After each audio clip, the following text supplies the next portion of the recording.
Okay. Yes, hopefully we'll get to consciousness, we'll see. So yeah, my name's Andrew. I work at the Monash Centre for Consciousness and Contemplative Studies. And I've been thinking through some ideas around consciousness, awareness, action, and prediction, which I want to sort of canvas here. And really, it'd be great to get some feedback from a group with such a diverse set of experiences and expertise. So a group that I'm a bit different from the ones I normally sort of spend my time around. Let's first of all start by crediting some of the other people who are involved in this project. So this project got underway through some multidisciplinary seed funding from the Melbourne Monash Consciousness Research Network. And the idea there was to try and bring ECR's PhD students together from different backgrounds, different disciplinary backgrounds, and try and come up with some quite innovative projects around consciousness, kind of at the intersection of these different disciplines. Unfortunately, we did this, we were awarded this sort of about 3 or 4 months before COVID happened. So quite a lot of the projects that we ambitiously hoped to do couldn't get up and running. But this work that I'll be presenting today is mainly conceptual. So we were able to kind of pursue this in the years that followed. And in particular, I just want to thank Kelsey, Daniel, and Jono for their input, which made the papers that we wrote a hell of a lot better than they would have been with down to me by myself. So we started this work, as I say, just before COVID. I was in the middle of my PhD. I was very interested at the time in brain-body integration, embodied cognition, and some related topics. I'm very interested in particular in sort of predictive processing approaches to some of those topics. Around that sort of time, it was kind of interesting that we had this kind of traditional narrative that you get particularly in philosophy of cognitive science about having more traditional kind of computational, representational, heavy views on the one hand as a sort of orthodox view on how we should be pursuing brain sciences and the mind sciences and so on. And then on the other hand, you have this kind of slightly more kind of exciting, fleshy, embodied approach that kind of kicked off in the 90s with people like Varela and Thompson and Andy Clark. And it's kind of gathered some momentum, but it's kind of often markets itself as being very much opposed to these traditional views. And around the sort of, 4 or 5 years ago, when I was trying to get my head around all of this stuff, it seemed that predictive processing kind of offered a way out, or a sort of a way of resolving some of these tensions and these disputes. So it was interesting to me, at least, that you have people from right across the spectrum in cognitive science, from your very full-blooded kind of self-styled radical embodied cognitivists on the one hand, and these very kind of much more supposedly conservative thinkers on the other, all kind of getting behind predictive processing and active inference and suggesting that this might be a way of kind of moving forward together. So I'm not actually going to talk very much in this talk about predictive processing, active inference, and so on, but I think it's useful to kind of know that that's some of the background and where I was coming from around that time and thinking through, well, how can we come up with kind of exciting embodied accounts of cognition, and what might the implications be if we think about embodiment and how might we try and give a slightly more original or slightly different take on the implications of embodiment for cognition.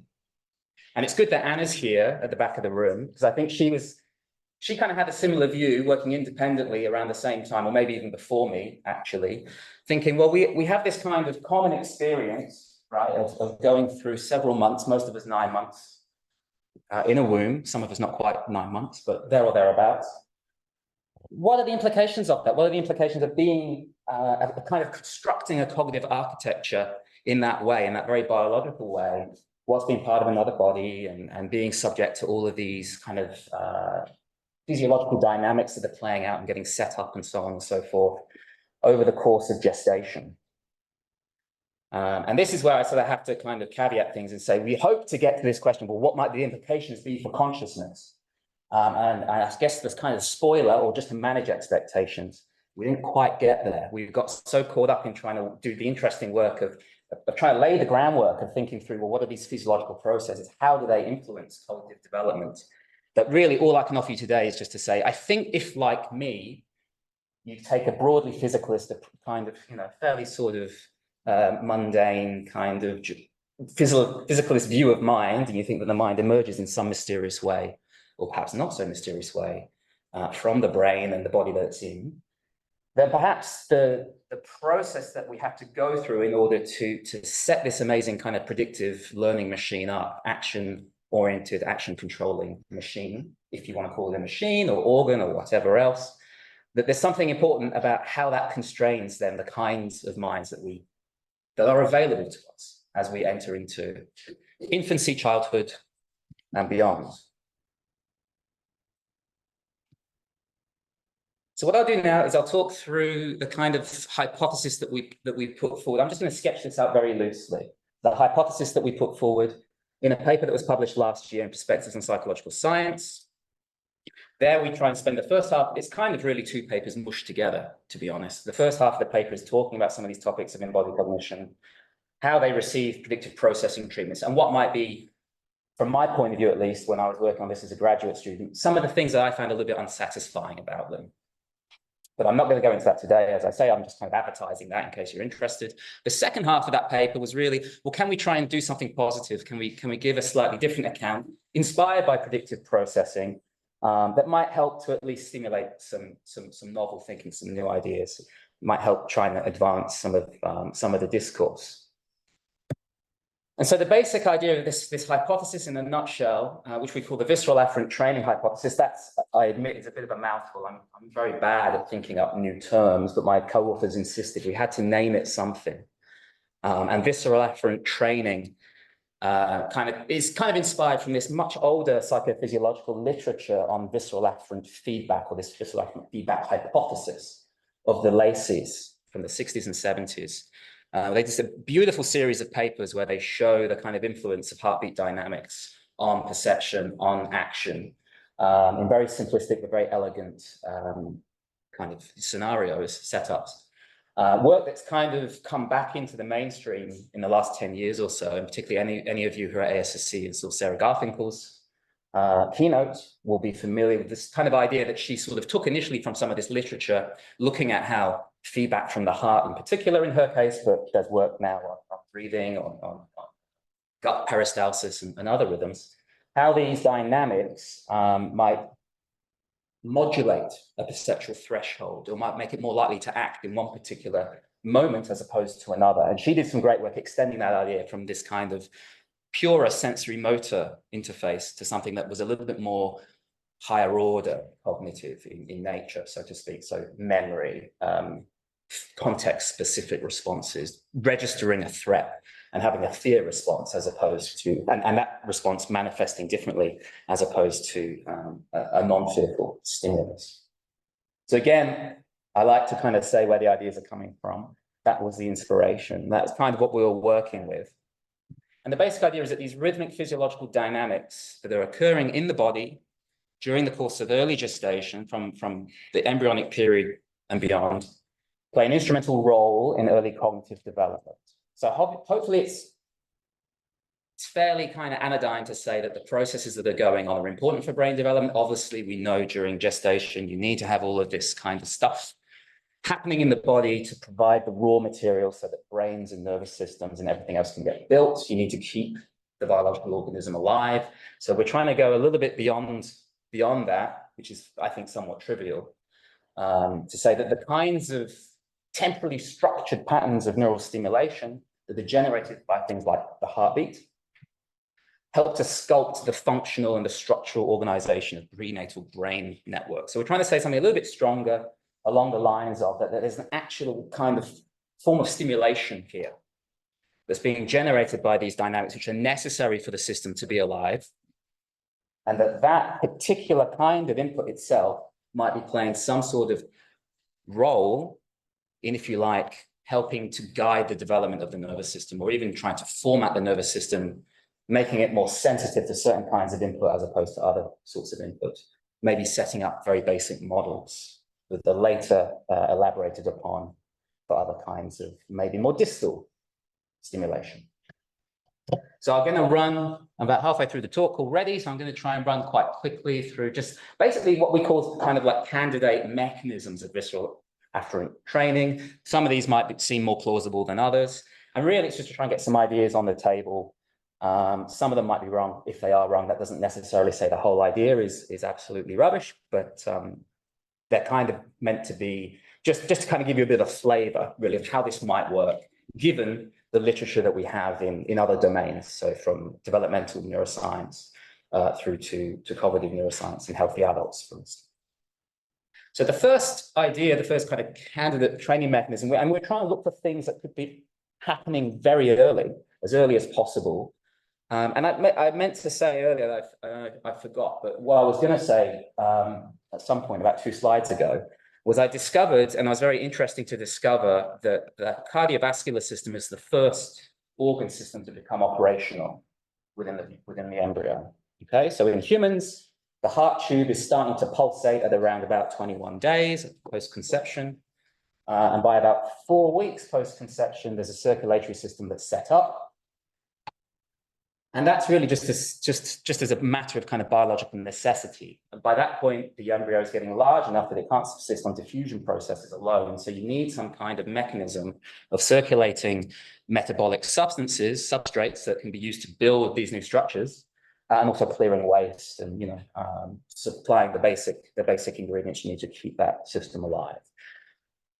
So as far as I can tell from the work I did, it's in terms of just trying to research the embryology, it seems that the heart's beating, it's functioning even before the very first kind of basic structures of the brain are being established. So you have a neural tube that's there at around about 3 weeks as well. But before that's differentiated into anything resembling these kind of primary, secondary vesicles that we see as the kind of forerunners of the major brain regions, the heart's already there generating this activity. So plausibly, to me at least, it seems that heartbeat activity, cardiovascular activity more generally, possibly some other forms of physiological activity, they're kind of there from the get-go as soon as the brain or networks that will become part of an integrated brain is able to kind of register activity from beyond those networks. Okay, so as soon as those brain networks or those neural networks kind of come online, there's dynamic activity out there which it can start to pass, start to register, start to process potentially. And the idea is that having that activity, that stimulation there, could be important as a way of refining some of these very nascent brain networks. This is taken from this idea is taken from a large body of literature on activity-dependent neuronal development, or experience-dependent neuronal development. And that's been demonstrated as a mechanism for refining neural circuitry from the spinal cord right the way up to the cortex. So very well-known examples in the visual pathways, where long before the visual system is actually receiving sensory input in the womb, cells in the retina are generating these spontaneous waves of activity. And these waves of activity have been shown to be important. They get propagated down to the LGN and then to the visual cortex, and are important for the differentiation and the refinement of these columnar patterns in the cortex. And it's shown that if you disrupt those processes, you disrupt visual processing in the newborn mammal, whatever mammal that happens to. So the idea is really that you have a genetic program that kind of specifies the minimum that you need to kind of get that system up and running. And then the system starts generating its own activity to further refine its own organization in a self-organizing fashion, so that it can start to shape and tune and refine these dynamics, these kind of processing architecture in relation to the immediate environment it finds itself in. So there's a simple kind of learning process. You're kind of equipping the system with what it needs to then learn from the environment it finds itself in, and of course to generalize that to higher levels of complexity as the system itself becomes more complex. And that's a very nice kind of flexible way of tuning a system, because potentially you could kick that system out into various different kinds of environments, and it will be adapted to the environment that it finds itself in as a general principle. So I am aware of time getting on and I'm waffling a little bit. So the idea here is just very simply that you might have these kind of interoceptive pathways which are established very, very early. We have differentiation of some of these brainstem networks as early as around about the 5th or the 6th week. Brainstem networks that we know are responsible in the adult for registering visceral signals from the heart, from the other organ systems, and for participating in regulating them. So the idea is that receiving this very frequent on the order of about every 200 or 300 milliseconds. Constant pattern of stimulation day in, day out provides a nice, clean training signal for trying to refine the organization of these brainstem networks and potentially higher order networks at the sort of subcortical level, limbic processing, this sort of thing, amygdala, hypothalamus, which are again becoming visually evident very early on in gestation. Second mechanism we suggest is to try and take this idea and move it a step forwards. So we're thinking here in terms of a series of heartbeats which are being detected in those brainstem networks. They're evoking these signals at the kind of low level of the processing hierarchy. The idea here is that at higher levels, such as at the amygdala and at the other limbic regions, these signals may begin to start getting stitched together, forming longer range or sort of longer temporally resolved representations, such that we start to get this kind of very basic model or concept of something like a repetitive signal, okay, a repeating oscillation. Something that maybe can be resolved against background fluctuations, background noise. And the kind of idea that I want to motivate here, which I won't have time to go much further on, is this idea that perhaps through these very basic forms of models, the brain kind of makes its first steps towards resolving that there are actual constant causes out there in its immediate, in the world, in the environment, from the brain's point of view, but of course within the body from our point of view. So it's within that internal environment,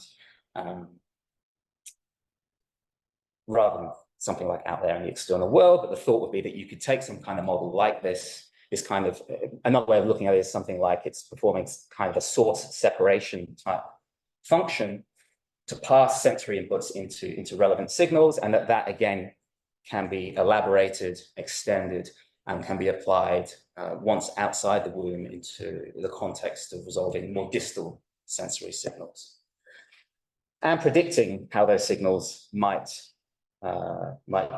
remain the same or change over time. Now, I want to say a little bit about action. So I'm going to skip this last slide. Of course, to sort of apologize to Marx, the point isn't just to develop models to interpret the world, the internal or external world, but the point is to change that world. And by change it, I mean to bring about the kinds of sensations that the organism needs in order to survive. And this is where things kind of become maybe a bit more interesting for this audience, and this idea that by being able to not just look at how bottom-up sensory input is perhaps guiding and refining these brain structures, but how the brain begins to close that loop, particularly over the second half of pregnancy, to be able to start regulating those dynamics and be able to start perhaps developing the first models of a kind of sensory motor contingency, of law-like relations between being able to speed the heart up or slow it down. That this could be crucial to being able to identify, well, what are the parts of my proximal environment that I can control? So again, everything I'm talking about in this kind of metaphorical language, what can I do? What can't I do? What can I change? What can I control? I'm saying all this is going on implicitly. This isn't conscious yet. This is just about trying to find these very basic building blocks that might ground or provide a root on top of which more kind of elaborate, more conscious, more explicit representations of self-other distinction, concepts of those sorts, and of agentic control, sense of agency might be built over the course of not only later gestation, but more likely over the course of the first few years of infancy. So this idea of a kind of origins of an agent, of a self as a subject and an agent of experience. So the basic idea I've tried to very quickly rush through is that this early emerging physiological processes that are existing in the body are essential not only for supporting biological development, but also for configuring the cognitive architecture these structures entail. And I think it's interesting to think, well, okay, if we had a very different sort of body, if we had, for instance, a heart that didn't beat, but one that had some sort of continuous flow device, what like quality where blood is just flowing continuously through the system, what difference might that make to the kinds of conscious experiences that we have? Will we be so sensitive and attuned to rhythms in our environment? Perhaps, perhaps not. We could imagine how different training regimes might result in different kinds of conscious experience. And we might ask about how we might emulate these sorts of systems in artificial agents. If we're interested in developing artificial consciousness, but similar in some respects to our own consciousness, if that is indeed a goal. So those are the papers. That's the idea. I'm over time. I'll finish there. I'd love to hear your thoughts either now or in the coffee break.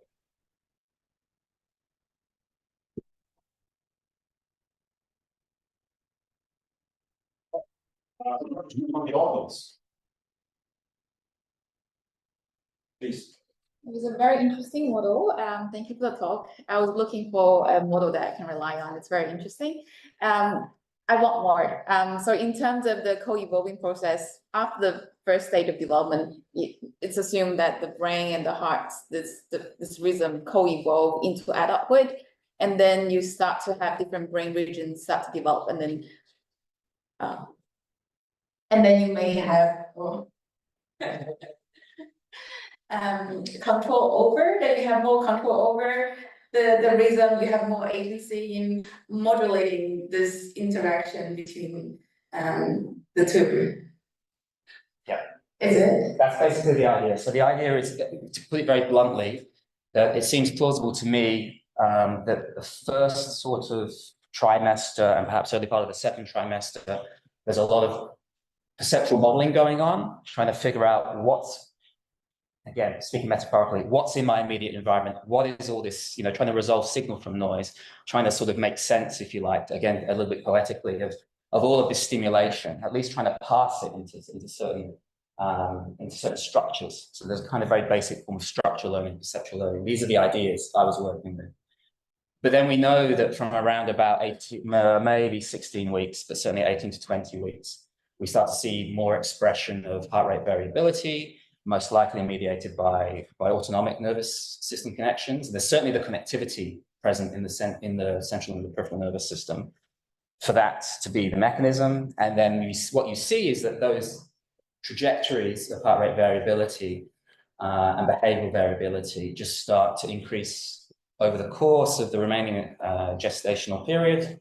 And you see a lot of individual differences, actually. And those individual differences, they persist into infancy, and they're tied to things like learning outcomes and susceptibility to neurodevelopmental disorders and all this kind of thing. So the idea, so that's fact, as far as I know, in terms of the empirical record. The idea would be that what's going, kind of one of the key developmental milestones of that whole period is the brain kind of gaining mastery over its autonomic outflows and being able to regulate its internal environment to maintain homeostatic integrity, such that when it does find itself immersed in this highly complex, highly volatile world that it will be thrown into at some point, it can kind of have a solid basis, a foundation to then try and generalize to all of those new forms of stimulation, those new activities, and start to master limb movement in an environment where it's not supported by fluid, interacting with other agents in a more direct way, joint attention managing. There's a lot of work on social aspects of homeostasis. And again, Anna's work touches on this, as does Anna and Katrina Hataporo's early work on mentalizing homeostasis. So there's a lot more that could be going on, but that's kind of the idea as I'm approaching it. Okay, thank you, Anna. And then we have one question in the chat, and then I think your name. Thank you so much. Thank you so much, Andrew. I think you, obviously beautiful work as usual. I think you already anticipate my question. This is super nice and already a big step forward, and I think this is the way to go. But it still remains individualistic in a sense, like when you talk about the contingencies of visual signals coming to the fetus awareness from its own body. There is also the second body, which is consistently there all the time. So you still have very high consistency of the signals coming from auditory signals come from the heartbeats from the mother as well, because if the mother heart is stop beating, then the entire system is going down. So, and I know that we are working on this, but can you speculate a bit about how do you think your model will basically disentangle between the self generated like visual signals from one's body, from the other visual signals from the second body, which is necessarily there from the very beginning in all humans. Yeah, so I think, yeah, we overlap and agree on a lot of this. And to some extent, I prefer to simplify my task by just concentrating on one agent instead of two. And you can kind of do that, right? If you're doing it, if you're, well, maybe you disagree, but I think if you kind of take this sort of predictive processing inspired approach where you have this formalism in which you can apply a boundary at the level of the system that you're interested in separating into internal and external. And so for me, I'm kind of interested, well, if we start with the brain, what's relevant is kind of what's within or a nervous system. What's relevant is within the nervous system itself. And everything else that's outside of it, what does it have to do to try and make sense of all of the things that it's exposed to, given it's behind that veil? And then you can expand that out to so you have the heart as one external latent cause amongst many, and then the mother's heart as well, and things beyond the mother and so on, all generating stimulation. And some of those are more proximal, and you, as a fetal brain, you have more capacity to control your own heart potentially than the mother's. Maybe there are certain things you can do that will influence the mother's heart, right? And even less control over those more distant environments. So there's this kind of nestedness and this kind of gradation. That's how I start off. And I think when we're talking about developing notions of self and agency, I certainly don't think that those are fully formed by the time the fetus is born. I think you may need some additional period where you can decorrelate from the mother or from the primary caregiver, and that's a gradual process over the first few years. And we're kind of gradually individuating ourselves as independent agents kind of over the course of childhood in many ways. But there would, yeah, you're absolutely right. There'll be signals from within the physiology of the mother, which are just as relevant. So things like fluctuations in chemical concentrations in the amniotic fluid related to feeding, which generate preferences in Yeah, but the thing, it's just very quickly. So starting with the brain is a choice. Yeah. So but developmentally speaking, basically the heart is developing before the brain. So this means that you do have visual signals from the heart before the brain signals. Yeah. Yeah, is there well, I don't know if it's for the brain, but it's self-organizing and it's doing its, I mean, from the perspective of the heart, it's just doing what heart does.